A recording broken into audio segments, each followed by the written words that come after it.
ating butihing mayor. Ang sabi nga po ng karamihan, the man with a vision and a plan. Ang ating pong kagalang-galang na mayor, Mayor Francisco Isko Moreno Dumagoso.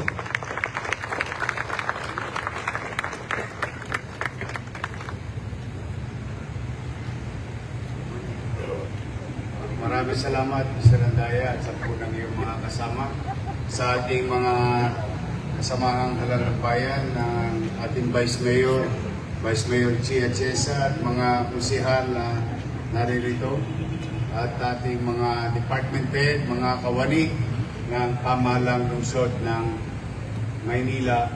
Good morning! Good morning!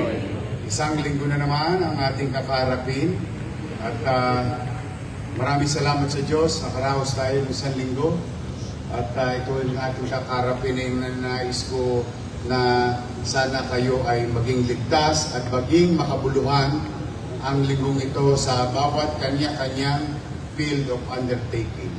So muli sa inyo, aking pinaalala, ang ipinakikisuyo ko ay panatilihin ninyong malinis, maliwalas ang inyong mga opisina. Siguro naman hindi naman mahirap yun dahil isang kembot mo lang. Makikita mo na kung ang iyong opisina ay dugyot. Lagi natin na gagawin niya sa loob ng tahanan natin, ituring natin ang City Hall na parang bahay natin. Gusto niyo bang marumi ang inyong sala?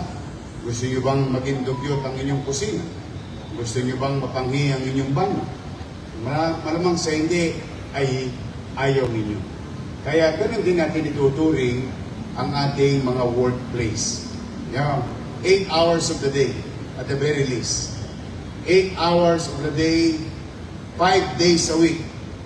Except to some. Na mga kasama ko nagtatrabaho hanggang Sabado. Because there are some of you here I continue to work with even though it's Saturday. But on a regular working days, I think we can do it. And I believe you can do it. Para na sa ganoon, pag umarap tayo sa taong bayan, pag ginikayat natin ng taong bayan na magdisiplina at pinakikiusapan ng taong bayan na maglinis at gawing maaliwala sa kanilang komunidad at kapaligiran, ay meron naman tayo matamos na ilong habang isinasabi natin ito. Kaya sa inyo, lagi ako umaasa na tutulungan nyo kami. Tutulungan nyo kaming makapaglingkod ng maayos, matapat, at episyente sa ating mga kababayan. Umaasa ang taong bayan sa atin. Ang bawat isa sa inyo ay may halaga sa kaniya-kanyang tungkulin na ginagampanan. Because in your absence, malamang hindi tatakbo ang inyong opisina. Kayo'y itinalaga dyan sapagkat kayo ay may angking galing, talino, at karanasan. Gamitin ninyo ito upang paglingkuran ang ating mga kababayan sa lungsod ng Maynila. So muli, isang makabuluhang linggo na naman. At sana'y matagumpay na linggo, hindi para sa atin, hindi para sa ating mga kababayang umaasa sa pamahalang lungsod. At umasa naman kayo, lahat ng pagsisikap ninyo ay susuklian ko naman ng pagsisikap, episyenteng paggastos.